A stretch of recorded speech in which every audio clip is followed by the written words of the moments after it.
I bring you guys another video today. Middle of night, middle of a warehouse parking lot with the GTI. Now, season's starting to close out. It is late September.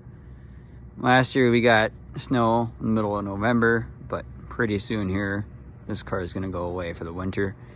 We store it away, and you guys will no longer see it for a good little while. So I figured I want to go over the build of the car right now, what's done to it, and obviously my future plans for it, because I do have a lot planned to this car. Obviously, to start, this is my 2005 Volkswagen GTI. You guys have already seen it. It is quite a interesting car. It's definitely been touched a lot. A lot of things have been changed. So, quick run over the car. It's on Raceland Ultimo coilovers. I did not put them on the car. I bought the car with them. When I bought the car, it had these goofy little side markers, which I'm going to get flush ones. It had goofy little bumper markers, which I'm going to delete completely and get Euro ones. Had these headlights and and fenders. It had a passenger side one too. I have not found the driver's side replacement yet. That'll be coming soon, hopefully. But those are the only things that are original to the car when I bought it, that would modded to it.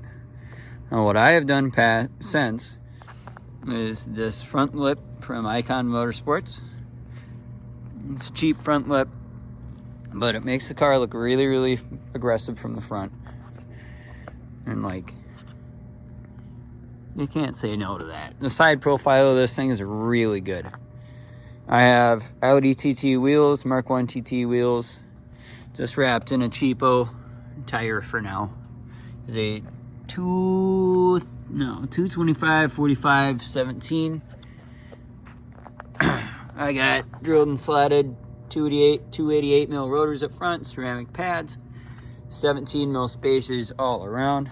I don't remember the wheel specs on these exactly, but you know, they do give really good fitment without wheel spacers, but I already had wheel spacers. They fit almost snug. On the inside, I have my, let's see if I can get a light in here.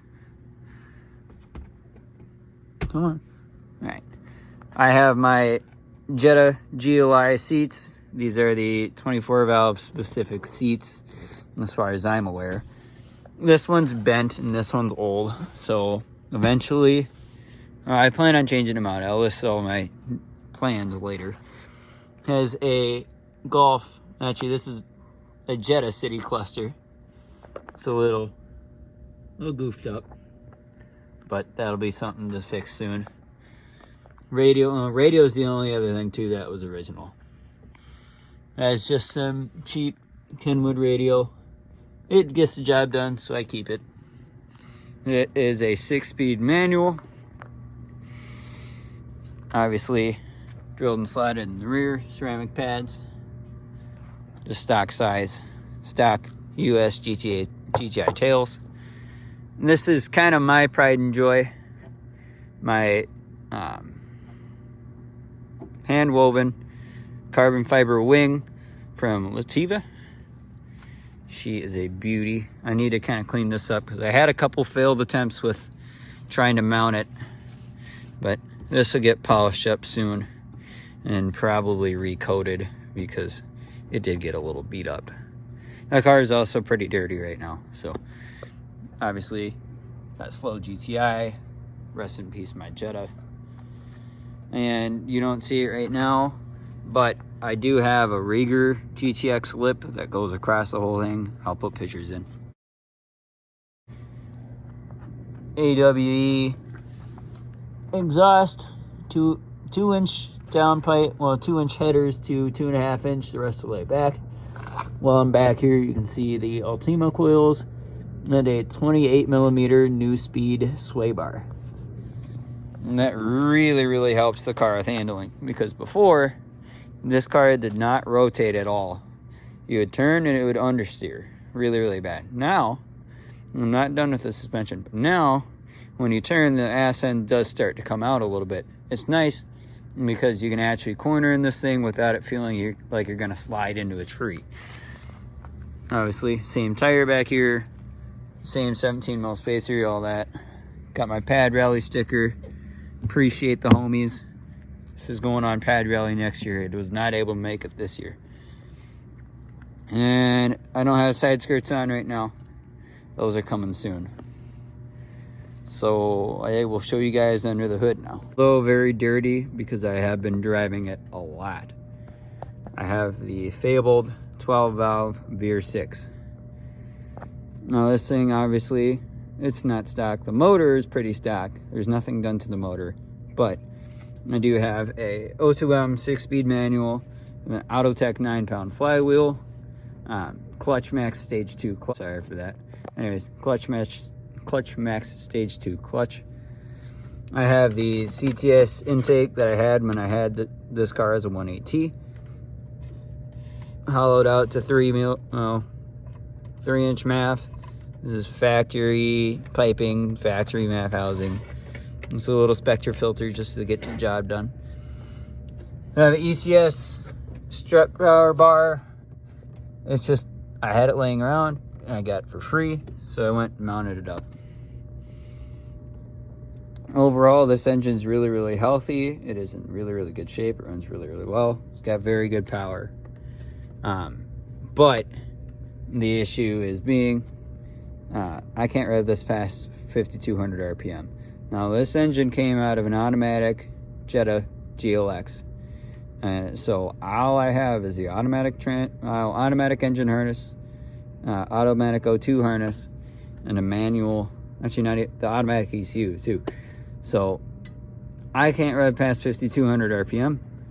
I'm only going to assume it's because it does not see a transmission computer and it does not see the transmission. Obviously, it ain't there anymore. There ain't no auto there. Auto's garbage and the garbage. Blah. So that's coming in the future. Plans is finding a manual swap harness for this, finding a manual swap ECU for this, so I can actually rev it out.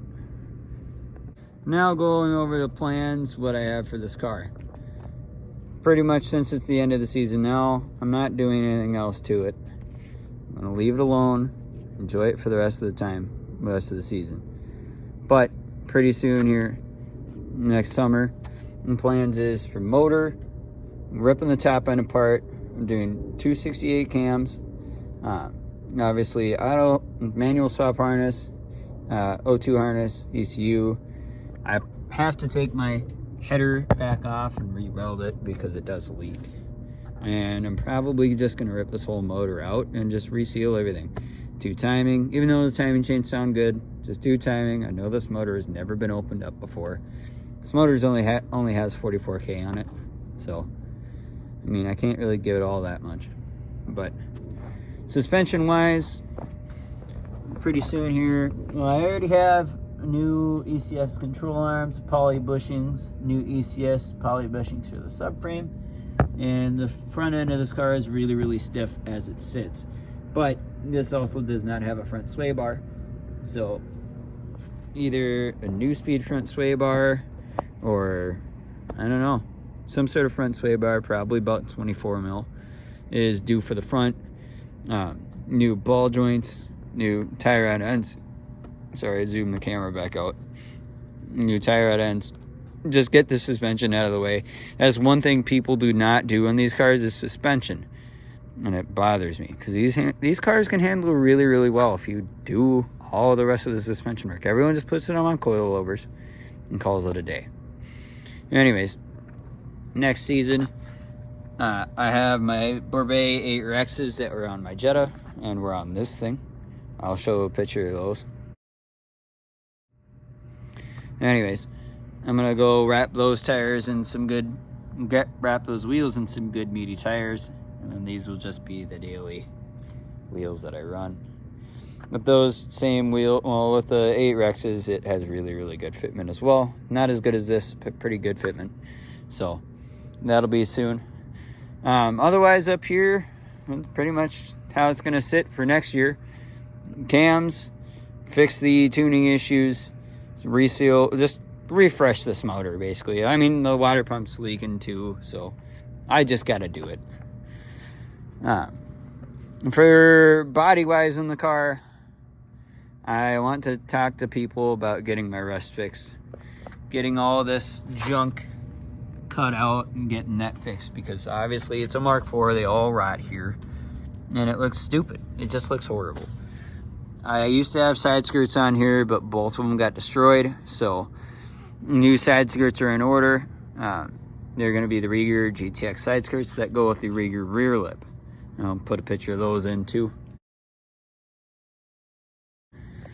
And on the rear, I got this car. It had some goofy stance wheels on it, so all this, it didn't get baconed, but all of this got really, really hot, and it's just now starting to rust. I drove the car last winter because I had no other choice. So this winter, the plan is to shave this down, repaint it, and get all this rust away. Even though it's surface rust, I still want it gone. I want my car perfect. Right here too, and obviously just the whole entire car needs a good polish. It looks good from about, I don't know, 10 feet away. More like 5 feet away. It looks really good. But once you get up to it, you notice the nitpicky little details.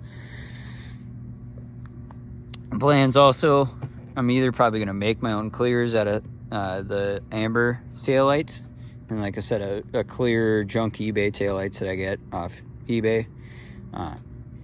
New rear, well, the GTX lips got to get fixed and put back on. And yep, that's pretty much it for the most part. I plan on doing a rear seat delete, doing the crossbar. I just have junk in there right now. Obviously, these seats are going to go eventually. As much as I love these seats, they're very, very comfy. I love the heated part, but they're just not very good. But other plans are hopefully find a whole entire black interior. A buddy I know up in Canada has a black GTI, well, not black, a silver GTI with a whole black interior. I'm gonna try and buy it off of him. That interior needs work, but it's better than this crap. I mean, no matter how much you want to try and clean that, they just don't get clean. The whole new entire shifter assembly is due. I'm gonna do a rebuild. I'm gonna do a BFI shift knob. Most likely just gonna build a whole entire new center console for it, just to get rid of the stock crappy Mark IV plastic. And up here, I plan on doing either the Holy Shift kit or the ECS short shifter kit, because I want my crisp shifts. I like my throw right now. Stock throw is great, but it can be a lot better. I mean, for the most part, that's pretty much it. That's all I have for this season. I'm very, very proud of the car and where I've gone with it. I'll give you a little backstory on the car. I bought it as a 1.8T. It was a manual swapped, and a lot of things were wrong with it, and I hated that engine. Now, if you guys remember my Jetta, my GLI, had 24 valve vr6 that I loved. I loved that motor. So what I had done, I had the 1.8T ripped out of this car and that 24 valve put in it. And I was in a big rush. I had to go to Pad Rally, as you can see the sticker down there. I had to go to Pad Rally for the year, and it was like a 2 days before Pad Rally. I got this thing back from it being swapped. I had someone do it, and it blew up on the drive home. Auxiliary water pump failed. I assume there's a lot of shit built up in that cooling system. That 24 valve was not very well taken care of. No fault to the guy who did the swap. He did a fantastic job on the swap. He did everything right. But, I mean, stuff happens, 2 days before I was going to leave, and she blows up. So, obviously, went out, found that 12 valve vr6, made it to the 6-speed manual, because I did not have a 5-speed to put behind it. And that's fine, because I like the 6-speed a lot better. The 6-speed, I mean, it's a peace of mind thing. You have that extra gear you can just cruise in, Then you drop 2 or 3 gears, and then boom, you can get up and go. But I'm super proud of where the car has come. This is my first successful engine swap, and I mean, really, it's one of the most fun performance cars I've owned. I loved my Jetta. That Jetta was great, but as just a raw performer, even though this one has its issues, I can't rev past 5,200 RPM. You know, I don't have O2 sensors. It's not running 100% as it can. It is a very, very raw and very, very visceral experience, especially since it's a stock 12 valve. You don't really get that with stock 12 valves. They're pretty much dogs. But between being full catless, very, very free-flowing, not restrictive exhaust, but still small enough because you can't go too big on a vr6. The intake, custom intake I got, and the 9-pound flywheel and clutch max stage 2, it's very, very, very peppy. You step on the throttle and the RPMs shoot. You know, with stock flywheels of these are like 28 pounds. This one's 9. You know, there's not a lot of rotating mass there. So it's a very, very good performer for what it is. And now that I'm doing all the suspension work to it, it's even a better performer. I was never a suspension guy before this. All I cared about was getting my car low, but I never realized how much suspension, I mean, like tuning and sway bars and poly bushings and all that, I never realized how much that actually mattered until I did it. You know, like I said, most Mark IV GTIs, they do not handle at all. You know, you throw them into a corner, it's just like, whoa! You know, this car, I will say, handles extremely, extremely well for what it is, and extremely, extremely well for its age. And you know, there's still more to be had. Obviously, I don't have a front sway bar. My ball joints are worn. My tire on ends are worn. So there's still performance to be had in this car. Anyways, for the most part, that's pretty much it for this video. I'm just closing out the season. I'll do a couple more videos on it once I get parts to work on this car. But, I mean, it's going to be slow. I just bought a Jetta. I just bought a brand new GLI. You know, it's taken up a lot of my time, a lot of my paycheck. So, this thing's going to be on the back burner for a little bit, but I will post videos as I can. You know, and this car is not going anywhere anytime soon. This is my accomplishment. This is what I got to show for. And, you know, it might not mean something to a lot of people, but it means a lot to me because I poured my heart and soul into this car. And so far, I've gotten a pretty good reward. So anyways, I will see you guys next time. Again, as Christian Smith says, be thankful for every single day. Give you guys an exhaust sound. Otherwise, I'm out of here. Goodbye.